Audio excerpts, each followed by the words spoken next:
Thanks for joining me today, Zane. I've known you for many, many years. We won't age ourselves just by saying exactly how long. But I'm really appreciative for you to join us on the AUSCERT podcast today and representing Security2Cure, which you are the founder of. Yeah, thanks, Bek. We will not mention how long we've known each other for. It has been a very long time. Yeah, just a few years. Yeah. So I think it's a great opportunity for us to, really unpack Security2Cure.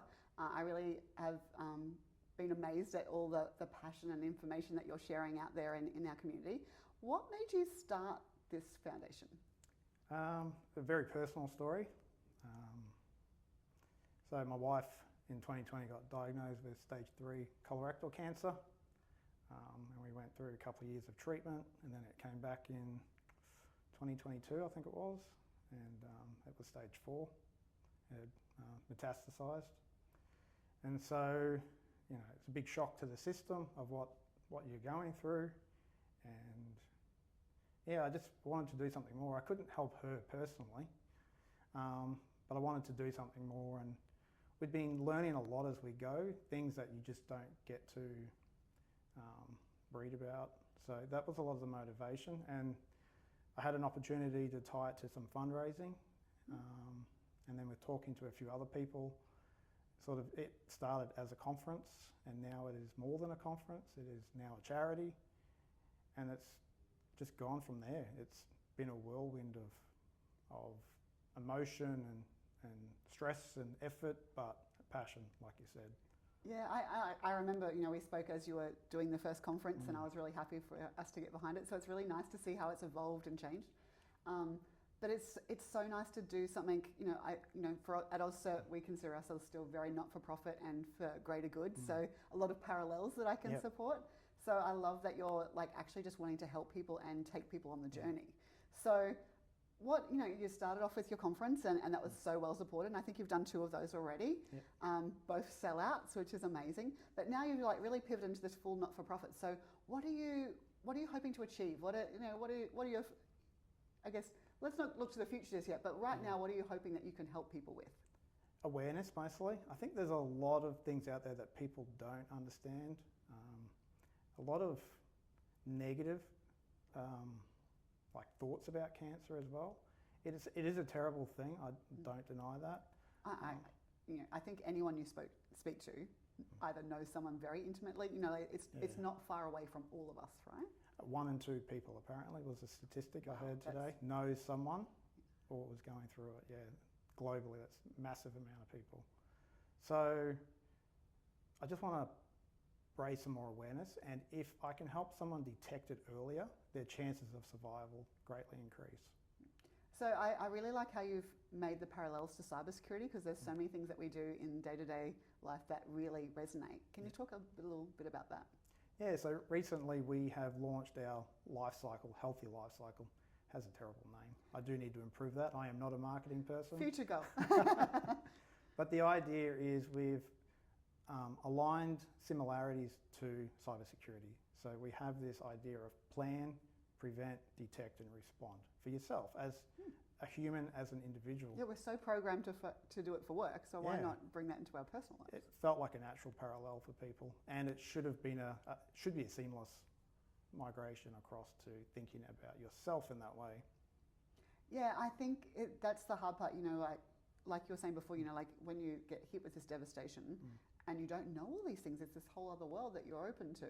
Yeah. So it's really great to have that more information sharing and get people understanding. And while it can be so devastating, there's so many things you can do that make a difference. Yeah, there is. Plan is really important step in this. They all are really important, but plan is the one that we all forget about. We don't really think about what happens if we get seriously ill or if we die. So some of the minor things in there that we do have that are often overlooked is like having a will and testimony. Yeah. If you don't have a will, things can get quite complicated for your family. So having a will, income protection is another one we talk about. Insurances, like other types of insurance, like life insurance. And another one that Alex, one of the other directors, is talking about a lot because it's very close to his heart is that having a bit of a digital estate plan as well. So in cybersecurity, we promote all these really strong controls, but if you suddenly pass, you've made it impossible and very stressful for your family to help deal with your passing. So Yeah, Alex has a lot of advice I would never have around considered that. Yeah. Absolutely. And it was a lived lesson, unfortunately, for Alex.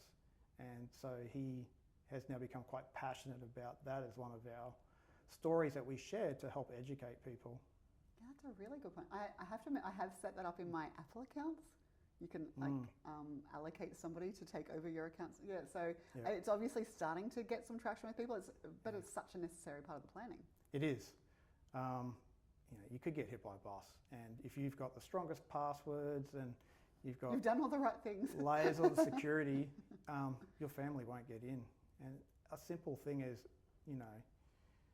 knowing that your phone account can be transferred across to help get SMS, like second factor tokens to get into another account. Just little things that you wouldn't think. If you go and close that down, you might be losing access to critical systems like superannuation or something like that. Yeah, because more of a rolling headache that keeps going. Becomes a rolling headache, yeah. Well, that's a really good point. So what else can we do in that planning phase? Because like some of these sound so straightforward, but I have to admit, I've got some polishing to do myself already from our conversation. Family history is a big one. Actually talking to your parents and your relatives and talking about what illnesses they've gone through, aunts, uncles, and kind of understanding the greater family history can help you when you go to a doctor and talk about that. So family history is a big indicator that a GP will use as to whether you need to get certain tests. It may increase the risk of certain illnesses. But I guess that all speeds it up, if you've got that information. Yeah. So tracking all that is important. Yeah, I learned something about my family recently. I just wasn't aware of. It just came up accidentally talking to my mum and dad about my grandmother's experience with breast cancer. And I didn't realise that she'd actually had 2 different breast cancers as she'd gone through her treatment. Yeah, because I think we stay very high level too, don't we? We don't go into that level of detail. Yeah. And then I have to admit, even for myself, I also, it's very verbal. You're not writing these details down. So then the rest of the family don't have those details either. Yeah, and I was like 6 or 7 at the time when she had it, so I didn't really understand not any of it that at the history time. then. Yeah. So it's important as adults that we do have those conversations to help just understand potential risk. And cybersecurity professionals understand risk management, and that's all this is. Yeah. Okay, what about we move to that detect phase? What are your recommendations? Detect is equally important. For me, annual checkup is a big thing. So I pick around my birthday month. So it's a good reminder. It's a great reminder. And I was talking to a mate the other day, and they did the exact same thing. They've just picked their birthday month as a prompt to go and get a check. What a treat for yourself. Yeah. Well, as people in the IT industry, I guess we're driven by processes and systems, and that works for us. You've got to figure out what works. Yeah, locks it in the calendar. Yeah, it does. So going and getting blood test, men, if there's prostate cancer history, asking for a PSA, females getting mammograms and pap smear tests and those types of things quite regularly. As uncomfortable as it all is, it is critical to help identify any issues earlier on. And treatment is better earlier on. Yeah. Hence the detect part. So respond. Respond if you unfortunately are diagnosed with a serious illness, cancer or otherwise, then you need to go and get help. And it's not just treating the disease directly. So for cancer, seeing an oncologist or a surgeon or radiotherapist. It's also about mental health. That's a big one. And not just for you, but it's also for your family. Yeah, I was going to say, obviously, the impacts go outside of the person that's actually experiencing it as well. Yeah, it does. And so seeking support, how to manage things mentally, how to cope is really important as well. Yeah. And if you're ever unsure, you can always get a second opinion. Like if you're not comfortable with the diagnosis, there's many other organisations out there that promote second opinion type mechanisms, and so that's another avenue you can do. And then the very important recover phase. Prevent. Or prevent, say. Prevent. So prevent is the advice we've all been given all our lives. Eat healthy, exercise, but we also think mindfulness and meditation, that helps with your mental health overall. So there's some of the things you need to do. So, you know, obviously you're starting to build more resources and more plans and ideas as you go along, and you've got a website and you're going to start to do more with that. Where do you hope you can take the charity? What does future goals look like for you? Well, we're just hoping to grow and get to more people at this point. So we've taken on 2 conferences a year now. We're in Brisbane and Sydney. That has its own different problem set logistically for us. There is no scale of economy there by running 2 close together. Not at all. Just more work. It's just more work. But really just hoping to be able to reach more people and share our messages. And one of the main things through the conference that we do is share individuals' messages and their experiences. And that's a lot of the motivation that when we started as a conference, before we moved to the charity work, was sharing the individual message. And so that gives us that opportunity to share other people's experiences and journeys. So what can someone expect if they come along to support you at the conference there? You know, what does that program look like a little bit? The most important thing for me is the mind blank panel session.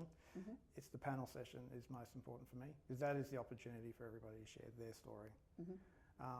It is also one of the hardest sessions to sit through. I can imagine it's pretty confronting. So the first year we did it, I sat up there on behalf of my wife and my family, and everyone had tears. You got vulnerable and let everyone know how safe that space was. Yeah, it was really hard.